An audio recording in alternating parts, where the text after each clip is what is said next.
Hello students, आप सभी को हमारे यूट्यूब चैनल सभापति एकेडमी में सभी को स्वागत है। आज हम लोग देखेंगे महामैराथन क्लास।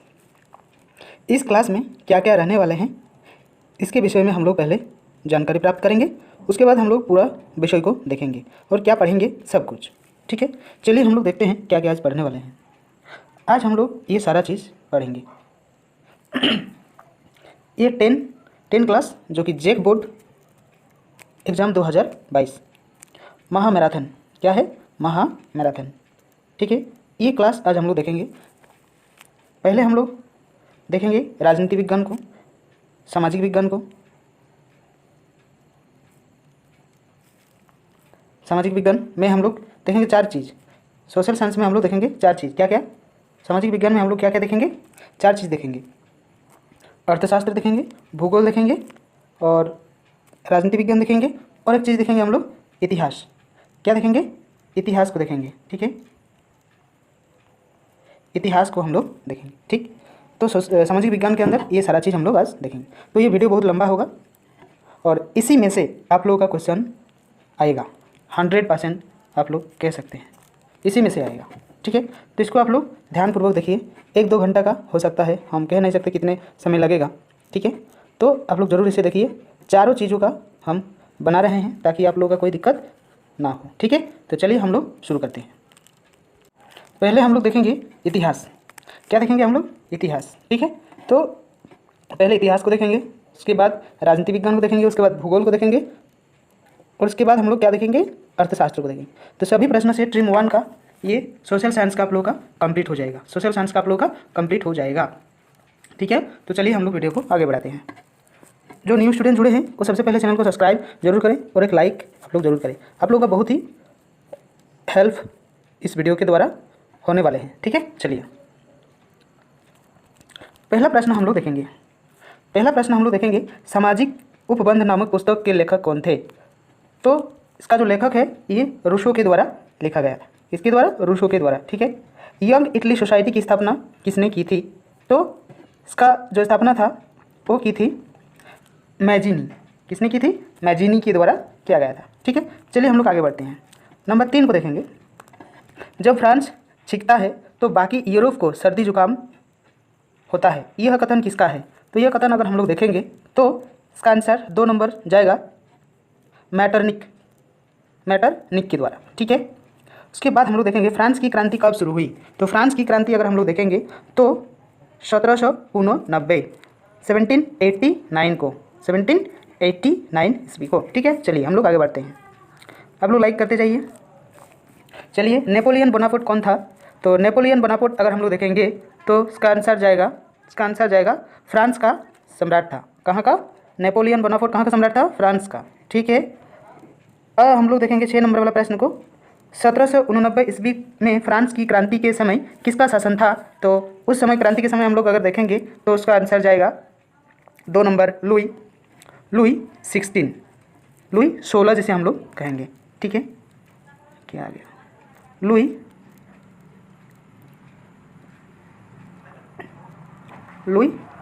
16। ठीक है, चलिए आगे हम लोग देखते हैं।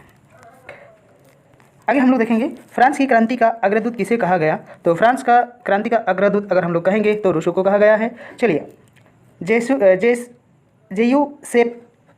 जियुसेppe जो मस्तिनी जो है, इसका जन्म अगर हम लोग देखेंगे तो इसका आंसर जाएगा 1807 को। इसका आंसर जाएगा 1807 को। ठीक है, आप लोग ध्यानपूर्वक इसे सुनिए ताकि एग्जाम में बहुत फायदा होगा आप लोगों को। चलिए, दी स्पिरिट ऑफ लव नामक पुस्तक के लेखक कौन थे। तो इसका आंसर जाएगा मॉन्टेस्क्यू। 3 number Montesquieu. ठीक है, चलिए, बिस्मार्क जर्मनी का चांसलर कब बना। तो 1862 ईस्वी में चांसलर बना था। चलिए, ऑस्ट्रिया के साथ प्रशा का युद्ध कब हुआ। तो इसका आंसर जाएगा 1866 को हुआ था।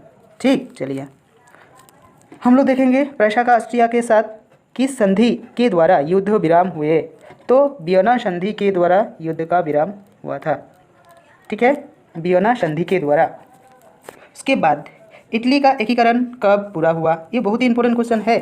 ये क्वेश्चन बार बार आप लोगों को पूछा जाता है, ठीक है। तो 1871 में इटली का एकीकरण जो है हुआ था, कब? 1871 ईस्वी को, ठीक है। चलिए, बैंक ऑफ फ्रांस की स्थापना किसने की? तो नेपोलियन बोनापार्ट के द्वारा इसकी स्थापना की थी, ठीक है। चलिए हम लोग आगे बढ़ते हैं। हम लोग देखेंगे गैरीबाल्डी कहाँ का निवासी था? तो गैरीबाल्डी जो है वो सार्डिनिया, कहाँ के? सार्डिनिया, ठीक है। चलिए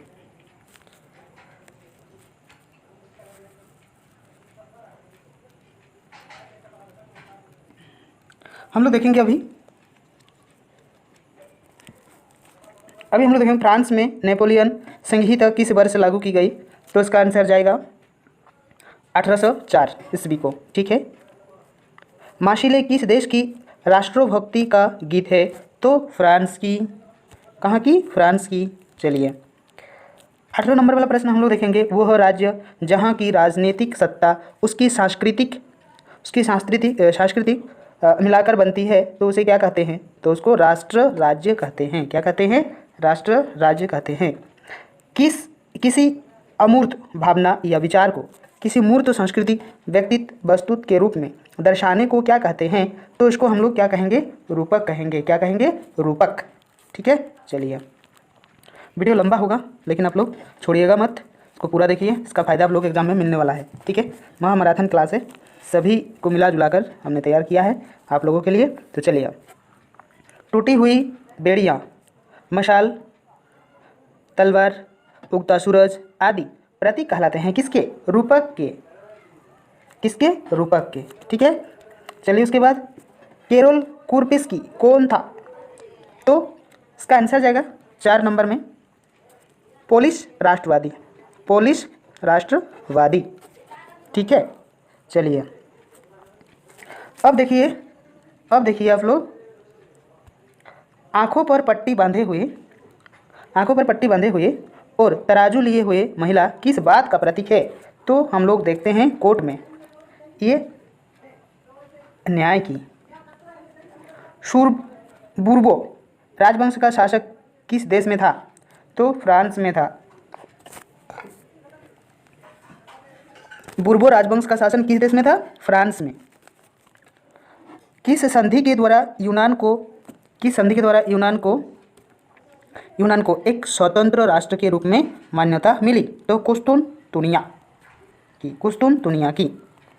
चलिए आगे बढ़ते हैं। आगे हम लोग देखेंगे फ्रेडरिक सरायू जो है ये कौन था? फ्रेडरिक सरायू कौन था?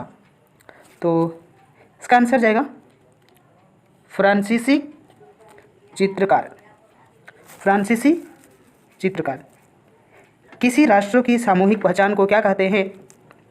तो राष्ट्रवाद कहते हैं। मारियान किस देश के राष्ट्रवाद की प्रतीक थी? फ्रांस की प्रतीक थी, ठीक है। चलिए वियना संधि कब हुई थी? तो 1815 में। कब हुई थी? 1815 में। वियना सम्मेलन का आयोजन किस वर्ष हुआ था? तो ये भी 1815 ईस्वी में हुआ था। काउंट काबूर को विक्टर इमैनुएल ने किस पद पर नियुक्ति किए? तो प्रधानमंत्री, ठीक है। चलिए जर्मन राष्ट्र के लिए निम्नांकित में से कौन महिला रूपक बनी? तो इसका आंसर जाएगा जर्मेनिया, ठीक है। जर्मनी को एकजुट करने में किसने अहम भूमिका निभाई? तो इसका आंसर जाएगा ऑटो वन बिस्मार्क। चलिए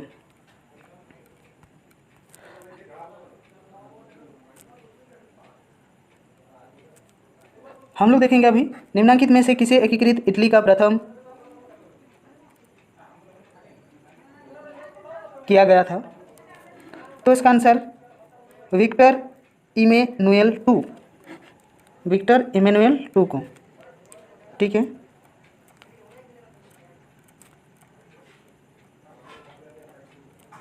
चलिए हम लोग नेक्स्ट क्वेश्चन को देखेंगे।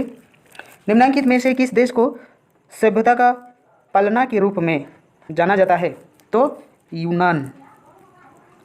इटली के एकीकरण आंदोलन का नेतृत्व किसने किया? तो इसका आंसर जाएगा कैमिलो दे काबूर। कैमिलो दे काबूर, ठीक है। कब यूनान को एक स्वतंत्र राष्ट्र के रूप में मान्यता मिली? तो इसका आंसर जाएगा 1832 को, ठीक है। जर्मनी के एकीकरण में प्रमुख भूमिका निभाने वाले बिस्मार्क का चांसलर थे कौन? प्रशा। कौन थे? प्रशा थे। चलिए, फेडरिक, हाँ एक बार हुआ था, नहीं, हाँ, फेडरिक सारियू का विषय क्या था? तो ये एक लोकतंत्र, ठीक है। 1871 के बाद यूरोप में राष्ट्रवादी तनाव का एक गंभीर स्रोत बाल्कन क्षेत्र। कहाँ? बाल्कन क्षेत्र पर, ठीक है। चलिए चलिए, आप लोग लाइक करते जाइए, ठीक है, वीडियो बहुत लंबा होगा। चलिए ऐसे सरकार या शासन व्यवस्था जिसकी सत्ता पर किसी प्रकार का अंकुश नहीं होता वो क्या कहलाती है? तो निरंकुशवाद उसे हम लोग कहेंगे। क्या कहेंगे? निरंकुशवाद कहेंगे, ठीक है। चलिए, वह विचारधारा जो स्त्री पुरुष की सामाजिक, आर्थिक एवं राजनीतिक समानता पर आधारित हो उसे क्या कहते हैं? तो नारीवाद कहते हैं। क्या कहते हैं? नारीवाद कहते हैं। अब देखेंगे राष्ट्रवाद की अवधारणा का जन्म किस घटना से माना जाता है? तो ये अगर हम लोग देखेंगे फ्रांस की क्रांति के बाद से ही शुरू हुआ था।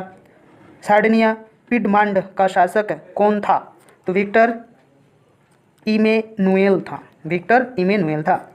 चलिए, जर्मन के एकीकरण के लिए बिस्मार्क ने कौन सी नीति अपनाई? तो खून और खड़क, खून और खड़क को, ठीक है। चलिए, रक्त एवं लोह की नीति का अवलंबन किसने किया? तो इसका आंसर जाएगा बिस्मार्क। इसका आंसर जाएगा बिस्मार्क, ठीक है। चलिए, नेक्स्ट देखेंगे हम लोग अभी आ गए हैं दूसरा अध्याय में, ठीक है। भारत में राष्ट्रवाद, इसके प्रश्न को हम लोग अभी हल करने वाले हैं, ठीक है। साइमन कमीशन भारत कब पहुंचा? तो इसका आंसर जाएगा आपका 1928 को, ठीक है। प्रथम विश्व युद्ध कब हुआ? तो इसका आंसर जाएगा 1914 से 1918 ईस्वी तक चले थे प्रथम विश्व युद्ध, ठीक है। चलिए, भारत छोड़ो आंदोलन कब शुरू हुआ? तो अगस्त 1942 ईस्वी को, ठीक है। अब देखेंगे हम लोग हिंद स्वराज नामक पुस्तक की रचना किसने की थी? तो इसका आंसर जाएगा महात्मा गांधी के द्वारा। महात्मा गांधी के द्वारा, ठीक है। एनी बेसेंट ने होम रूल लीग की स्थापना कब की? तो 1916 ईस्वी में। इसका एक प्रश्न है जो भारतीय राष्ट्रीय कांग्रेस पार्टी की प्रथम महिला अध्यक्ष कौन बनी? तो इसका भी आंसर जाएगा आप लोगों का एनी बेसेंट। कब बनी थी? 1919 में। 1919 में बनी थी, ठीक है। ये भी आप लोग याद रखिए, हो सकता है यही वाला पूछ दे, इसीलिए, ठीक है। चलिए, क्रिप्स भारत कब आया? तो क्रिप्स भारत आया था 1942 ईस्वी में, ठीक है। गांधी जी ने दांडी यात्रा कब शुरू की? तो 12 मार्च 1930 को, ठीक है। चलिए, रल्ड एक्ट कब पारित हुआ? तो 1919। और 1919 में जलियांवाला बाग हत्याकांड भी हुआ था, ये भी आप लोग ध्यान रखिए, ठीक है। चलिए, महात्मा गांधी अफ्रीका कब गए? तो 1893 में गए थे, ठीक है। जलियांवाला बाग में गोली चलाने की आज्ञा किसने दी थी? तो जनरल डायर के द्वारा दिया गया था। कब दिया गया था?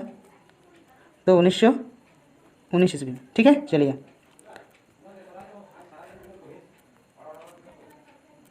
चलिए, हम लोग आगे बढ़ते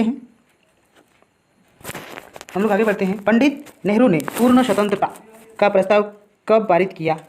तो इसका आंसर जाएगा 31 दिसंबर 1929 को,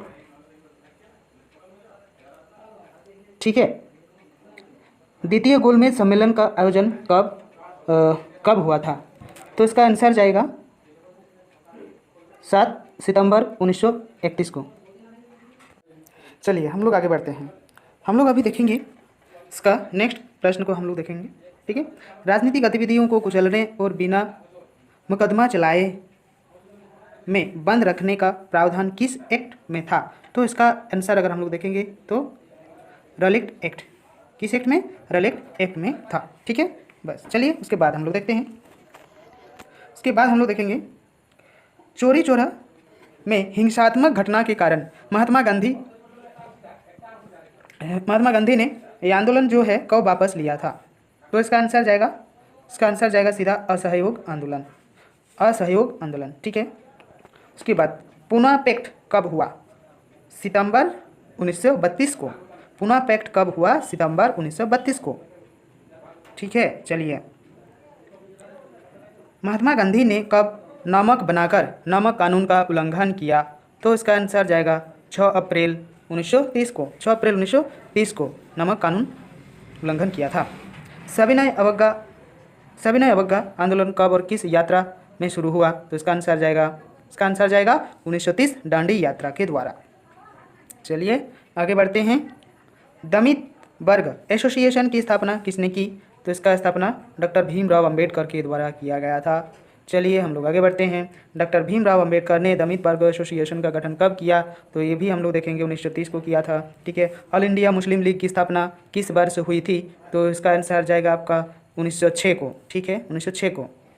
इसके बाद देखिए 1932 ईस्वी में पूना समझौता पैक्ट किनके बीच हुआ था? तो इसका आंसर जाएगा आपका महात्मा गांधी और अंबेडकर के द्वारा। ठीक है, चलिए भारतीय राष्ट्रीय कांग्रेस की स्थापना किस वर्ष हुई? तो इसका आंसर आप लोग सभी जानते हैं 1885 ईस्वी। महात्मा गांधी दक्षिण अफ्रीका से भारत कब लौटे? तो इसका आंसर जाएगा 1915 को। ठीक है, चलिए अब देखेंगे हम लोग गांधी जी चंपारण में सत्याग्रह कब शुरू किया? तो इसका आंसर हम लोग देखेंगे तो 1916 को। कब? 1916 को। किसानों के लिए गुजरात के खेड़ा में गांधी जी ने सत्याग्रह कब शुरू किया? तो ये भी हम लोग जानेंगे 1917 को। 1929 में भारत के लिए डोमिनियम स्टेट्स का गोलमाल जो है ये किसने किया था? तो गोलमाल का ऐलान किसने किया था? तो इसका आंसर जाएगा आप लोगों का 2 नंबर का आंसर जाएगा आपका वायसराय लॉर्ड इरविन को। चलिए हम लोग अभी देखते हैं असहयोग आंदोलन के दौरान अवध में किसानों के आंदोलन नेतृत्व किसने किया? तो इसका आंसर जाएगा आप लोगों का 3 नंबर वाला बाबा रामचंद्र। ठीक है, चलिए आगे हम लोग देखते हैं। चलिए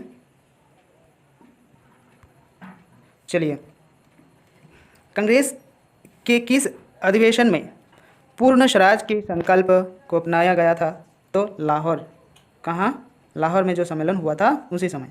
निम्नलिखित में से किसने 1919 का रॉयल्टी एक्ट पारित किया था? तो इसका आंसर जाएगा आप लोगों का दूसरा। इसका आंसर जाएगा दूसरा इम्पीरियल लेजिस्लेटिव काउंसिल। ठीक है, चलिए आगे देखते हैं। वंदे मातरम गीत के रचयिता थे कौन थे? आप लोग जानते हैं बंकिम चंद्र चट्टोपाध्याय। कौन थे? बंकिम चंद्र चट्टोपाध्याय थे। ठीक है, चलिए महात्मा गांधी कितने सदस्यों के साथ दांडी यात्रा आरंभ की? तो इसका आंसर जाएगा 78 सदस्यों के साथ दांडी यात्रा का शुरुआत किया था। ठीक है, चलिए अब हम लोग देखेंगे असहयोग आंदोलन का प्रस्ताव कांग्रेस के किस अधिवेशन में पारित किया हुआ है? तो दिसंबर 1920 जो कि नागपुर। कहाँ? नागपुर। चलिए अब देखेंगे चित्तरंजन दास और मोतीलाल नेहरू ने किस पार्टी का गठन किया? तो इसका आंसर जाएगा स्वराज पार्टी। किसकी स्थापना? स्वराज पार्टी की। चलिए आंध्र प्रदेश की गूडेम पहाड़ियों में आदिवासी किसानों के विद्रोहों के नेतृत्व किसने किया? तो इसका आंसर जाएगा अल्लूरी सीताराम राजू। इसका आंसर। ठीक है। चलिए, करो या मरो का नारा किसने दिया था? तो करो या मरो का नारा जो दिया था इसका आंसर आ जाएगा महात्मा गांधी, आप लोग जानते हैं पहले से ही।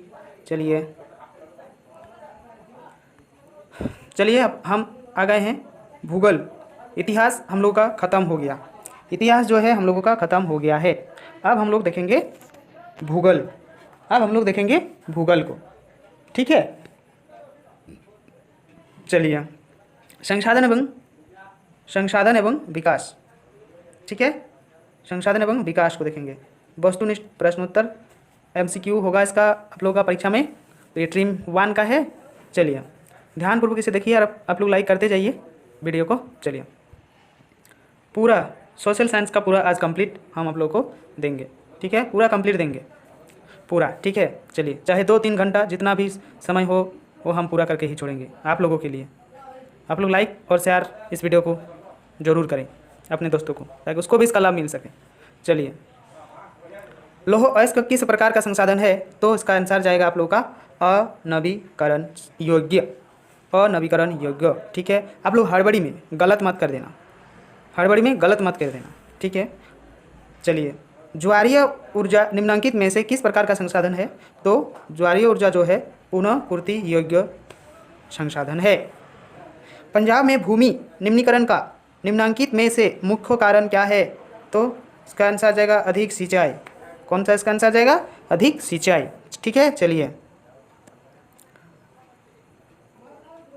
निम्नलिखित में से किस प्रांत में सीढ़ीदार सोपानियों खेती की जाती है? आप लोगों को याद हो गया होगा कहाँ की बात हम कर रहे हैं, तो उत्तराखंड की बात हम लोग कर रहे हैं, ठीक है, कहाँ की? उत्तराखंड। और एक बात आप लोगों को जरूर जानना चाहिए, 2000 साल में 3 राज्य अलग हुए थे, ये कौन कौन सा राज्य है? आप लोग बताइए, कमेंट्स में बताइए, ठीक है।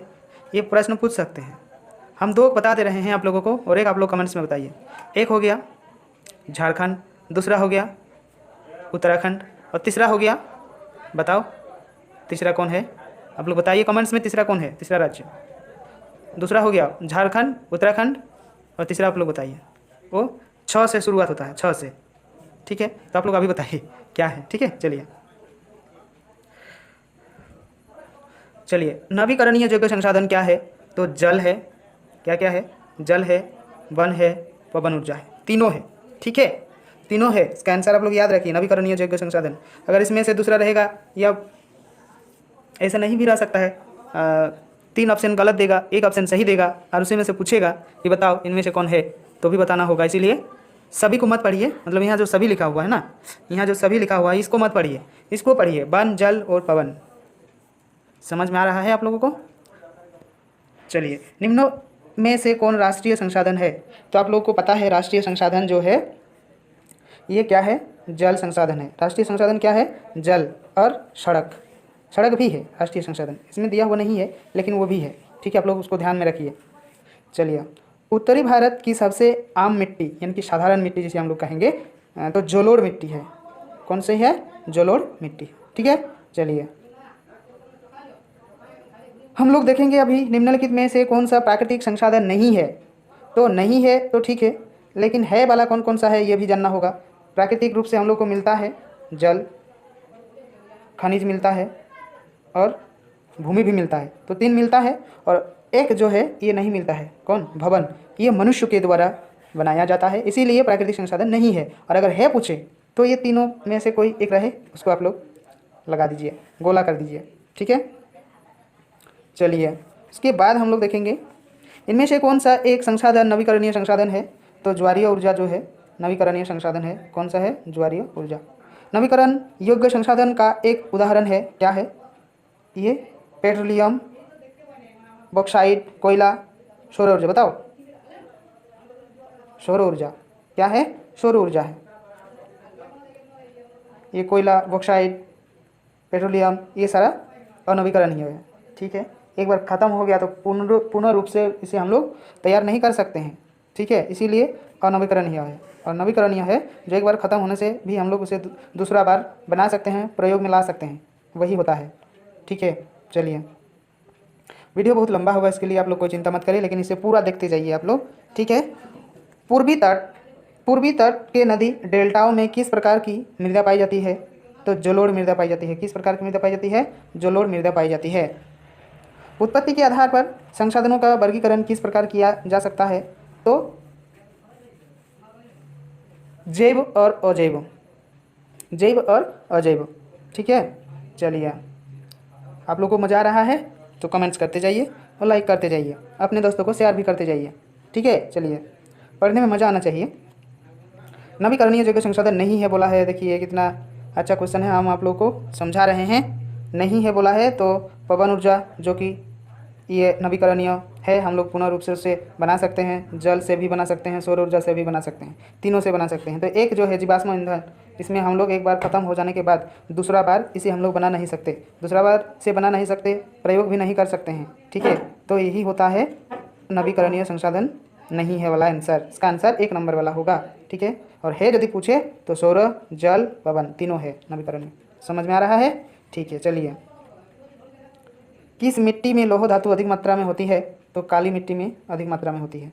ठीक है, चलिए चलिए हम लोग अभी देखेंगे इस प्रश्न को, देखेंगे हम लोग अभी। चलिए, निम्नलिखित में से कौन सा जैव संसाधन है?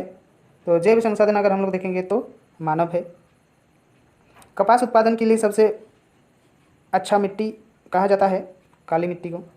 ठीक है, निम्नलिखित में से कौन सी मृदा आमतौर पर रेतीली और लवणीय होती है? तो मरुस्थलीय मृदा जो है रेतीली होती है, और रेत मतलब बालू, और लवणीय नोना, जैसे हम लोग लवण के जैसे नून जैसे हम लोग भी करते हैं ना, जानते हैं, वही होता है। चलिए अब देखिए, निम्नलिखित में से किस तरीके द्वारा मृदा संरक्षण नहीं होता है? तो ढाल पर ऊपर से नीचे की ओर हल चलाना, ये नहीं होता। निम्नलिखित में से किस मृदा को रेगर मृदा कहा गया है? तो रेगर मृदा अगर हम लोग देखेंगे तो इसका आंसर होगा काली मृदा। ठीक है, किस प्रकार की मृदा में कंकड़ अधिक मात्रा में पाए जाते हैं? तो जलोढ़ मृदा में कंकड़, कंकड़ मतलब बालू जैसा, जो बालू से छोटा छोटा पत्थर होता है उसमें गोल गोल का। ठीक है, गोल गोल ऐसा करके पत्थर होता है। ठीक है, ऐसा करके गोल गोल का पत्थर होता है। ठीक है, इस तरह का।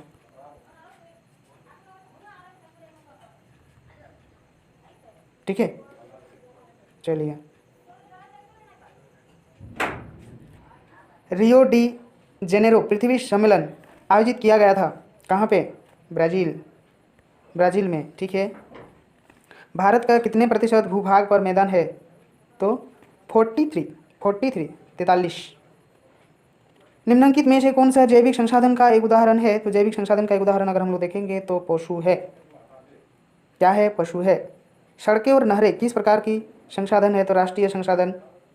और जल भी है राष्ट्रीय संसाधन, एक बार हमने इससे पहले बताया था आप लोगों को। चलिए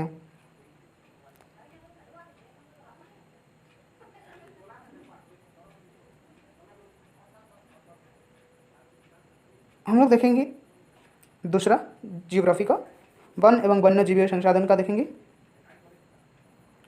ठीक है, निम्नलिखित में से कौन सी टिप्पणी प्राकृतिक वनस्पति जात और प्राणी जात के ह्रास का सही कारण नहीं है? तो सही कारण नहीं है पूछा है, मतलब नेगेटिव प्रश्न है, नकारात्मक प्रश्न है, तो इसका आंसर भी नकारात्मक ही होगा। पशुचारण और ईंधन लकड़ी एकत्रित करना, इसका आंसर जाएगा तीसरा। इसका आंसर जाएगा तीसरा। ठीक है, चलिए हम लोग इसे देखते जाएंगे। इनमें से कौन सा संरक्षण तरीका समुदायों की सीधी भागीदारी करता है? तो सीधी भागीदारी करता है आप लोगों का ये वन्यजीव पशु विहार का परिसीमन, इसका आंसर जाएगा। ठीक है, वे जातियाँ जिनके लुप्त होने का खतरा है उसको क्या कहलाते हैं? तो संकटग्रस्त प्रजातियाँ उसको कहलाते हैं। क्या कहलाते हैं? संकटग्रस्त कहलाते हैं। चलिए हम लोग देखेंगे लुप्त जाति का उदाहरण क्या है? एशियाई चीता है। क्या है? एशियाई चीता। ठीक है, वन और बंजर भूमि जो सरकार, व्यक्तियों और समुदायों के स्वर्ण में होते हैं उन्हें क्या कहलाते हैं? तो इसका आंसर जाएगा अवर्गीकृत वन। इसका आंसर जाएगा क्या होगा? अवर्गीकृत वन इसका आंसर होगा। चलिए हम लोग अभी देखेंगे निम्नलिखित में से किस राज्य में सर्वाधिक स्थायी वन क्षेत्र है? तो मध्य प्रदेश। कहाँ है? मध्य प्रदेश में है। ठीक है, स्थानिक जाति का उदाहरण है निकोबारी कबूतर। निकोबारी कबूतर इसका आंसर होगा। ठीक है, भारतीय वन्य जीवन संरक्षण संरक्षण का अधिनियम कब लागू किया? तो उसका आंसर जाएगा 1972। कब? 1972 को। सुंदरबन राष्ट्रीय पार्क किस राज्य में है? आप लोग जानते हैं, पश्चिम बंगाल, WB। ठीक है। बांधवगढ़ राष्ट्रीय उद्यान किस राज्य में स्थित है? तो ये मध्य प्रदेश में स्थित है। कहाँ है? मध्य प्रदेश में। बक्सर टाइगर रिजर्व किस राज्य में स्थित है? तो पश्चिम बंगाल, जो कि सुंदरबन में पड़ता है, ये है। ठीक है। चलिए उसके बाद, भारत में प्रोजेक्ट टाइगर की शुरुआत कब हुई? तो इसका आंसर जाएगा आपका, इसका आंसर चला जाएगा आपका 1973 को। 1973 को। निम्नलिखित में से कौन सी दुर्लभ जाति है? तो इसका आंसर जाएगा 4 नंबर, हार्नबिल। इसका आंसर क्या होगा? हार्नबिल। ये दुर्लभ प्रजाति हो गया है, मतलब मिल नहीं रहा है। निम्नलिखित में से कौन सी सुभेदय जाति के हैं? तो गंगा नदी की डल्फिन, ये अब ज़्यादा मिलने वाला है, मिल रहा है ज़्यादा। ठीक है। जो कि बिहार में सबसे ज़्यादा है, बिहार में, बिहार का जो क्षेत्र है वहाँ सबसे ज़्यादा है। ठीक है। चलिए,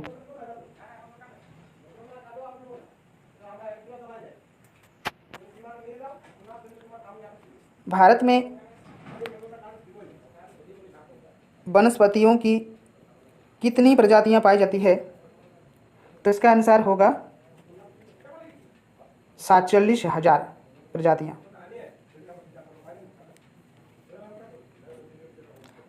भारत में कौन सी जाति काले हिरण की रक्षा के लिए प्रसिद्ध है? तो इसका आंसर जाएगा आपका बिश्नोई प्रजाति। हिमालयन यब क्या है? ये एक औषधि पौधा है। क्या है? एक औषधि पौधा है। ठीक है। चलिए, भारत का राष्ट्रीय पक्षी मोर। मानस बाघ रिजर्व किस राज्य में स्थित है? तो असम। कहाँ स्थित है? असम। चलिए,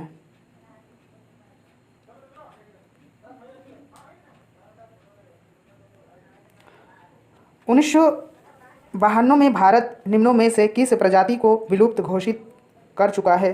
तो इसका आंसर जाएगा एशियाई चीता को, 1952 के द्वारा। ये आप लोग साल भी याद रखिए। चिपको आंदोलन से क्या तात्पर्य है? तो वृक्षों की रक्षा करना। क्या? वृक्ष की रक्षा करना। चलिए, हम लोग जल संसाधन को पढ़ेंगे। अभी जल संसाधन को पढ़ेंगे। चलिए, धरातल का कितना भाग जल से ढका हुआ है? तो इसका आंसर जाएगा 3/4। 3/4, 3/4। 4 भाग का 3 भाग, 3/4। 4 भाग में से 3 भाग पानी में ढका हुआ है। ठीक है। चलिए, अब हम लोग देखेंगे इसका आंसर निम्नलिखित में से जल की खराब गुणवत्ता का कारण नहीं है, असमान वितरण के कारण। असमान वितरण। किसने कहा कि बांध आधुनिक भारत का मंदिर है? तो जवाहरलाल नेहरू ने कहा। किसने? जवाहरलाल नेहरू ने। चलिए, हम लोग देखेंगे नागार्जुन सागर बांध किस नदी पर स्थित है? तो इसका आंसर जाएगा कृष्णा। कृष्णा। ठीक है। राज्य का नाम बताओ जहां हर घर में छत वर्षा संग्रहण टांगा बनाना आवश्यक है। तमिलनाडु में। कहाँ पे? तमिलनाडु में। ठीक है, तमिलनाडु। चलिए, उसके बाद हम लोग देखेंगे किस राज्य में विश्व की सर्वाधिक वर्षा होती है? विश्व की सर्वाधिक वर्षा मेघालय। कहाँ होती है? मेघालय में होती है। चलिए, इंदिरा गांधी नहर किस क्षेत्र को पेयजल उपलब्ध कराती है? तो इसका आंसर जाएगा पश्चिमी राजस्थान। इसका आंसर जाएगा पश्चिमी राजस्थान। भारत में कुल विद्युत उत्पादन का 22%, कितना प्रतिशत? 22% प्राप्त होता है। किसके द्वारा? किसके द्वारा? जल विद्युत से। ठीक है। इसका आंसर जाएगा जल विद्युत से। ठीक है। जल किस प्रकार का संसाधन है? ये नवीकरणीय संसाधन है। क्या है? नवीकरणीय। एक बार खत्म हो जाने से भी हम लोग इसे पुनः बना सकते हैं, उसे प्रयोग से हम लोग नया रूप से उसको ही कर सकते हैं, तैयार कर सकते हैं। चलिए,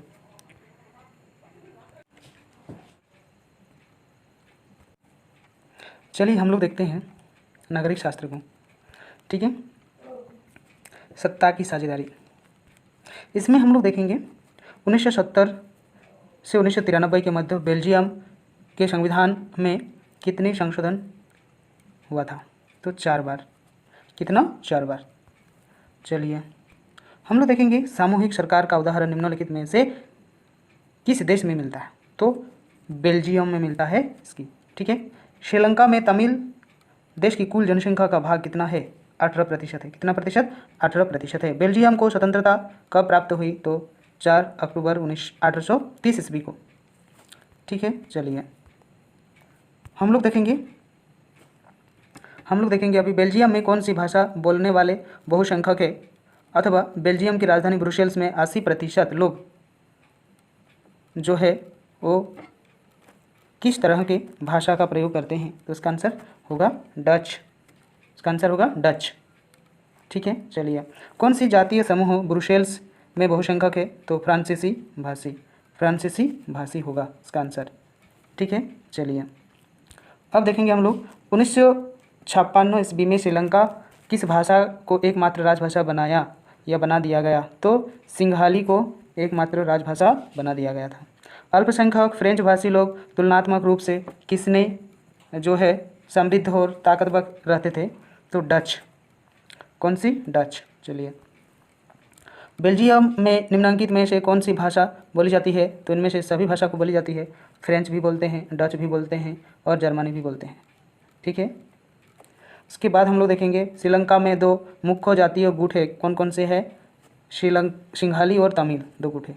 निम्नलिखित में से कौन सा सत्ता की साझेदारी का उदाहरण है? तो जुक्तिपरक और नैतिक। इसका आंसर बोथ होगा, 1 और 2। चलिए उसके बाद हम लोग देखेंगे बेल्जियम की राजधानी है कहाँ? ब्रुसेल्स। कहाँ है? ब्रुसेल्स है। श्रीलंका का राजकीय धर्म क्या है? तो बौद्ध धर्म है राजकीय धर्म। अधिकांश सिंघाली भाषी लोग किस धर्म को मानने वाले हैं? तो बौद्ध। ठीक है।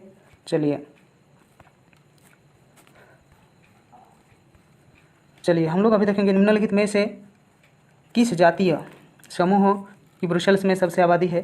तो फ्लेमिश। भारत में क्षेत्रीय सरकार के लिए दूसरा नाम राज्य सरकार भी है। ठीक है। बेल्जियम में डचों की आबादी कितनी प्रतिशत है? तो डच की आबादी 59 है। 2 या 2 से अधिक दलों के बीच सत्ता की साझेदारी से किस प्रकार की सरकार बनती है? तो गठबंधन सरकार बनती है। आप लोग जानते ही होंगे। श्रीलंका में सिंघाली और तमिल समुदाय के बीच तनाव का कारण क्या है? तो बहुसंख्यकवाद का तनाव का एक कारण है। लोकतंत्र की आत्मा क्या है जो विभिन्न सामाजिक समूहों के बीच टकराव को खत्म करता है? वो है सत्ता की साझेदारी। ठीक है। चलिए अब आ गए हैं हम लोग संघवाद में क्या है? देखिए पॉलिटिकल साइंस का दूसरा चैप्टर शुरू हो गया। संघवाद में हम लोग देखेंगे झारखंड राज्य का गठन हमने पहले ही आप लोगों को एक में बताए थे कि किस वर्ष हुआ था, और वो 3 राज्य का गठन हुआ था। ठीक है। तो आप लोग हम बता रहे हैं या फिर आप लोग कमेंट्स में इसका आंसर दीजिए, झारखंड राज्य का गठन कब हुआ था? ठीक है। हम नहीं बताएंगे। ठीक है। आप कमेंट्स में आप लोग बताइए इसका आंसर। चलिए अब हम लोग देखेंगे दूसरा प्रश्न को देखेंगे। चलिए समवर्ती सूची में दिए गए विषयों पर कानून बनाने का अधिकार निम्नलिखित में से किसके पास है? तो ये समवर्ती सूची के द्वारा दिया गया है। तो इसका आंसर होगा आप लोगों का संसद तथा राज्य विधानमंडल के द्वारा। ठीक है। भारत में निम्न शासन प्रणाली है संघात्मक। किस तरह के? संघात्मक। निम्नों साथ आकर बनाया गया संघ का उदाहरण क्या है? तो संयुक्त राज्य अमेरिका। इसका आंसर संयुक्त राज्य अमेरिका। किस शासन व्यवस्था में संपूर्ण सत्ता केंद्रीय सरकार के पास होते हैं? ये एकात्मक। ठीक है। पुलिस, व्यापार, कृषि, सिंचाई जैसे प्रांतीय महत्व के विषय में सूची के अंतर्गत आते हैं तो राज्य सूची के अंतर्गत आते हैं। इसके राज्य सूची के। ठीक है। निम्नलिखित में से विषय कौन सा विषय केंद्र सूची में शामिल नहीं है? तो कानून व्यवस्था। समवर्ती सूची के किसी विषय पर केंद्र और राज्य के बीच स्थित होने वाला किसका कानून लागू होता है? तो केंद्र सरकार का। किसका? केंद्र सरकार। भारतीय संविधान द्वारा शक्ति का विभाजन कितनी सूची में किया गया? तो 3 सूची में किया गया, कार्यपालिका, न्यायपालिका और विधायिका।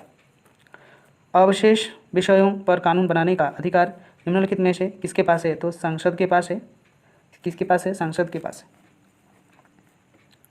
ठीक है, चलिए हम लोग देखते हैं। ग्राम पंचायत की बैठक की अध्यक्षता कौन करता है? तो सरपंच करता है।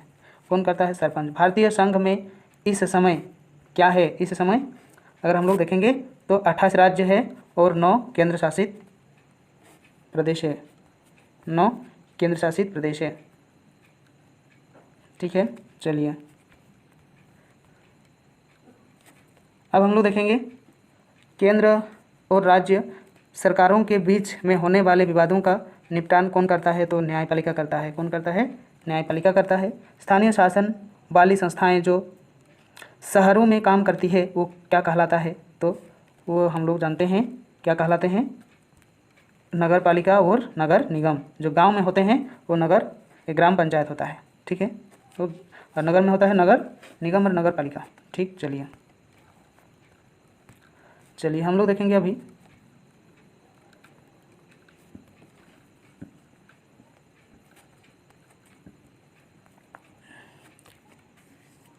पंचायती राज को शक्तिशाली और प्रभावी बनाने के लिए संविधान में 73वां संशोधन कब किया? तो 73वां संशोधन अगर हम लोग देखेंगे तो 1992 में किया। नगर निगम के प्रमुख को क्या कहते हैं? तो मेयर कहते हैं। ठीक है, पंचायती राज व्यवस्था में 1/3 सीटें किसके लिए होती है? तो महिलाओं के लिए। किसके लिए? महिलाओं के लिए। कितनी भाषाओं को अनुसूचित भाषा का दर्जा मिला? तो 22 भाषाओं का। कितनी? 22। समवर्ती सूची में कितने विषय हैं? तो 52 है। निम्नलिखित में से कौन सा विषय राज्य सूची के अंतर्गत आते हैं? वाणिज्य। कौन से आते हैं? वाणिज्य। राज्य पुनर्गठन आयोग को रिपोर्ट को कब लागू किया गया था? तो इसका आंसर जाएगा 1 नवंबर 1956 को।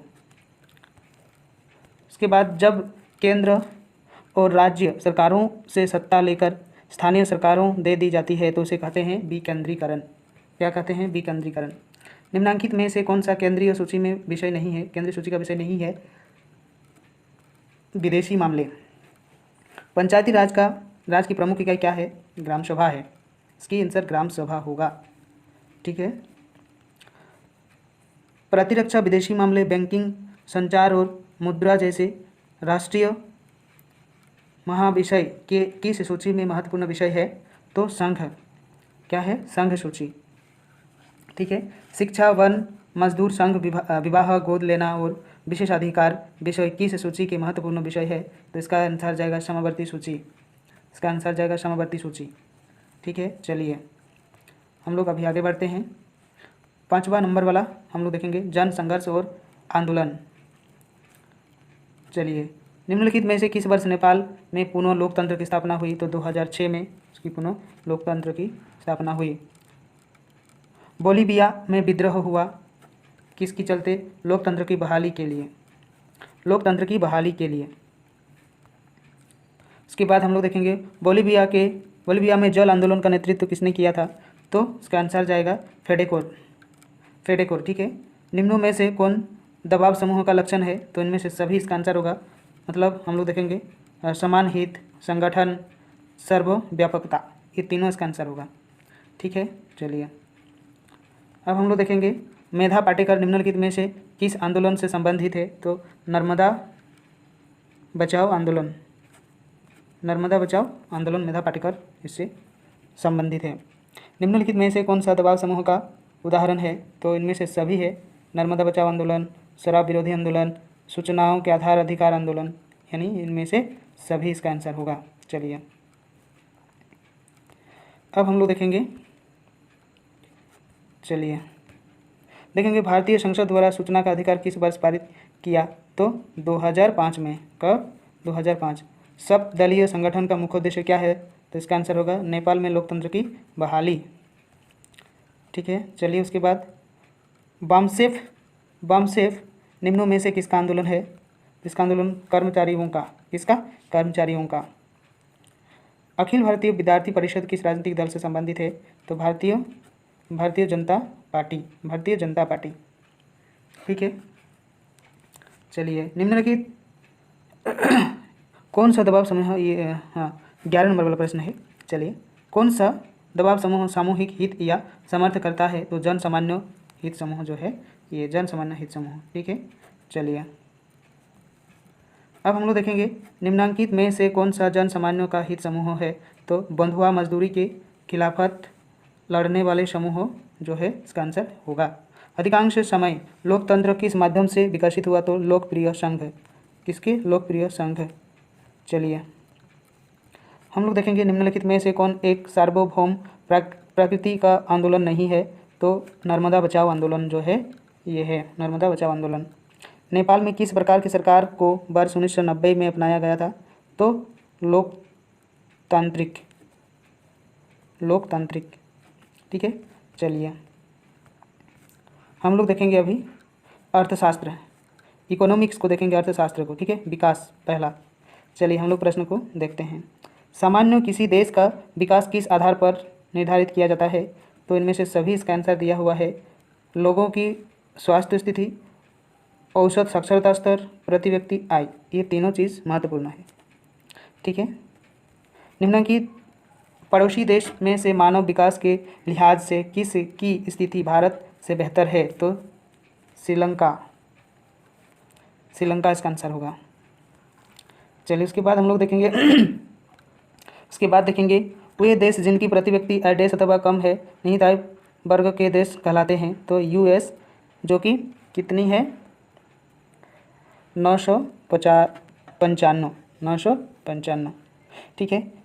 शिशु मृत्यु दर किस बात की सूचक है। तो ये हम लोग जानते हैं, इसका आंसर होगा ये।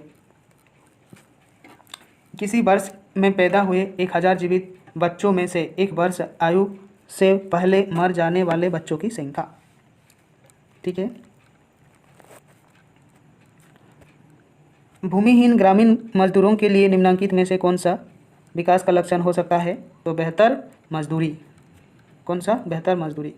वर्ष 2000 में भारत की प्रति व्यक्ति आय कितनी थी। तो 16,500। कितनी थी? 16,500 थी प्रति व्यक्ति आय 2000 में। निम्नलिखित में से कौन सा देश विकास का संदर्भ में सर्वोत्तम है। तो श्रीलंका। निम्नलिखित में से कौन से प्रदेश में शिशु मृत्यु दर सबसे कम है। तो केरल। इसका आंसर जाएगा केरल। विश्व में प्रत्येक देश की प्रति व्यक्ति आय किस मुद्रा में मापी जाती है। तो डॉलर में मापी जाती है, डॉलर में। ठीक है। मानव विकास सूचकांक देश प्रदर्शित करता है लोगों का संपूर्ण विकास। ठीक है। चलिए हम लोग आगे बढ़ते हैं। केंद्रीय सांख्यिकी संगठन वर्ष देश से राष्ट्रीय आय अनुपात पर आधारित वार्षिक रिपोर्ट दे रहा है 1995। ठीक है। चलिए संयुक्त राष्ट्र द्वारा मानव विकास सूचकांक सर्वप्रथम वर्ष देश में तैयार एवं प्रकाशित किया। तो इसका आंसर जाएगा 1990। ठीक है। चलिए निम्नलिखित में से कौन सा देश अल्प विकसित देश है। तो इनमें से सभी है भारत, बांग्लादेश, चीन, इनमें से सभी है। ठीक है। निम्नलिखित में से किसे औसत आय भी कहा जाता है। तो प्रति व्यक्ति आय को औसत आय भी कहा जाता है। ठीक है। जीवन प्रत्याशा का अर्थ क्या है। तो जीवन प्रत्याशा का अर्थ अगर हम लोग देखेंगे तो इसका आंसर 1 नंबर वाला होगा। जन्म के समय व्यक्ति के जीवन की औसत संभावित आयु। ठीक है। चलिए निम्नलिखित में से हम क्या पाते हैं जब हम एक देश की राष्ट्रीय आय को उसकी जनसंख्या से विभाजित करते हैं। तो प्रति व्यक्ति आय को हम लोग पाते हैं। ठीक है। निम्नलिखित में से किस देश में विश्व में 15% के आधार समूह अनपढ़ जनसंख्या का सबसे बड़ा आकार है। तो बांग्लादेश। अनपढ़ के हिसाब से अगर देखा जाए तो बांग्लादेश। जीडीपी का अर्थ है सकल घरेलू उत्पादन। जीडीपी सकल घरेलू उत्पादन। इसके बाद हम लोग देखेंगे देश में विकास की तुलना करने का सबसे महत्वपूर्ण आधार क्या है। तो औसत आय है। क्या है? औसत आय है इसका आंसर। उसके बाद हम लोग देखेंगे मानव विकास रिपोर्ट किसके द्वारा पेश की जाती है। तो यूएनडीपी के द्वारा। ठीक है। चलिए उसके बाद हम लोग देखेंगे इसका अर्थशास्त्र का दूसरा चैप्टर। ठीक है। चलिए एक वस्तु का अधिकांशतः प्राकृतिक प्रक्रिया से उत्पादित क्षेत्र की गतिविधि है प्राथमिक। क्या है? प्राथमिक। किसी विशेष वर्ष में उत्पादित देश के मूल्यों के कुल योगफल को जीडीपी कहते हैं। सभी अंकित वस्तुओं और सेवाओं, ठीक है। चलिए, जीडीपी के पदों में वर्ष 2003 में तृतीय क्षेत्र की हिस्से कितनी है? तो 50 से 60%। राष्ट्रीय ग्रामीण रोजगार गारंटी अधिनियम कितने जिलों में लाया गया? तो 200 जिलों में, ठीक है। चलिए, रोजगार की परिस्थितियों के आधार पर आर्थिक गतिविधियों कितने क्षेत्रों में बांटा है? तो 2 क्षेत्रों में बांटा है। राष्ट्रीय ग्रामीण रोजगार आश्वासन अधिनियम किस वर्ष लागू किया गया था? तो 2005 में लागू किया गया था, ठीक है। राष्ट्रीय ग्रामीण रोजगार आश्वासन अधिनियम के अंतर्गत कितने दिनों के रोजगार आश्वासन दिया गया? तो 100 दिनों का काज का आश्वासन दिया गया। निम्नलिखित में से किस क्षेत्र में कर्मचारियों का शोषण किया जा रहा है? तो असंगठित क्षेत्र के द्वारा। चलिए, भारत में प्राथमिक आर्थिक क्रिया डैश है? तो ये क्या है? कृषि है, ठीक है। जीवन बीमा की एक गतिविधि है सेवा क्षेत्र। क्या है? सेवा क्षेत्र। कौन सा क्षेत्र भारत में सबसे बड़े रोजगार उत्पादक क्षेत्र के रूप में है? तो ये तृतीयक क्षेत्र जो है ये सबसे बड़ा, ठीक है। चलिए, अब हम लोग देखेंगे इसका, भारत में कितने देशों में काम करने का अधिकार कानून बनाया गया? ये 150, ठीक है।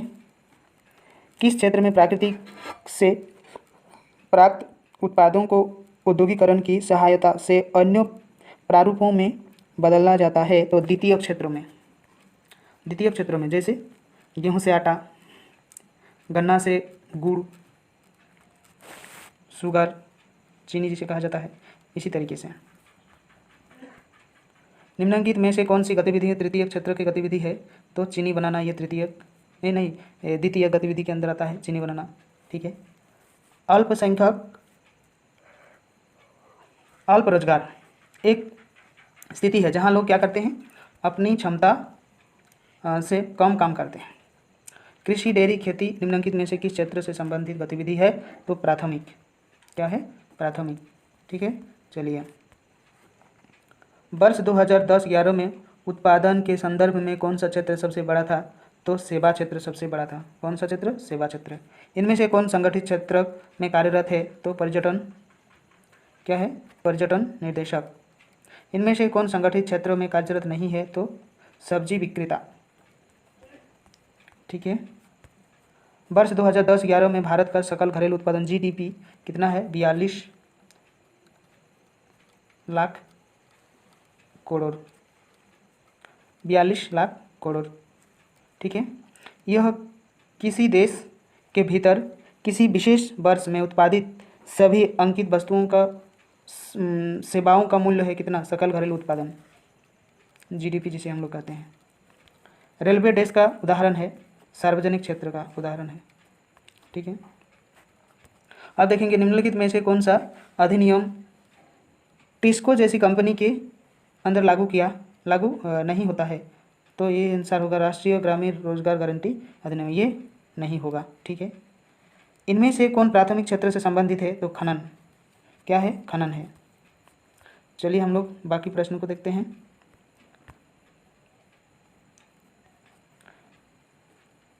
नरेगा में काम नहीं मिलने पर कितने दिनों के भीतर बेरोजगारी भत्ता मिलती है? तो 15 दिनों के अंदर। उत्पादन के उद्देश्य से इनमें से प्रथम स्थान आता है पूंजी। इनमें से कौन द्वितीय क्षेत्रों में शामिल है? तो द्वितीय क्षेत्र में शामिल है इनमें से सभी। कौन कौन से है? देखिए, कुम्हार है जो हाड़ी बनाता है, बुनकर जो बुनता है, और सिलाई कारखाना के श्रमिक, दिया सिलाई कारखाना के श्रमिक जो है, ठीक है। तो इनमें से सभी इसका आंसर होगा। इनमें से कौन तृतीय क्षेत्र से संबंधित है? तो बैंक सेवाएं तृतीय से संबंधित है, बैंक सेवाएं, ठीक है। बाकी सब द्वितीय और प्राथमिक है। कृषि प्राथमिक है, चीनी द्वितीयक है, और डेयरी द्वितीयक है, और बैंक सेवाएं तृतीयक है। निम्नलिखित में से कौन सी गतिविधि प्राथमिक क्षेत्र से संबंधित नहीं है? तो बैंकिंग वाला जो है प्राथमिक नहीं है, बैंकिंग जो है प्राथमिक नहीं है, बाकी सब प्राथमिक है, ठीक है। प्राकृतिक उत्पादों को प्राकृतिक उत्पादों को विनिर्माण के माध्यम से उपयोगी वस्तुओं से बदलना किस क्षेत्र में आता है? तो ये तृतीय क्षेत्र में आता है। किस क्षेत्र में आता है? द्वितीय क्षेत्र में आता है। चलिए, कृषि क्षेत्र में श्रमिकों में किस प्रकार की बेरोजगारी पाई जाती है? तो प्रच्छन्न बेरोजगारी पाया जाता है। ठीक है, तो ये मैराथन क्लास आप लोगों का समाप्त हो गया। तो ये वीडियो पूरा देखने के लिए आप सभी को बहुत बहुत धन्यवाद, बहुत बहुत धन्यवाद। ठीक है, और जो नए स्टूडेंट है वो लोग सबसे पहले इस चैनल को सब्सक्राइब करें और एक लाइक एक शेयर आप लोग जरूर करें ताकि इसका भी लाभ सभी को मिल सके। ठीक है, आप सभी को बहुत बहुत धन्यवाद। Thank you.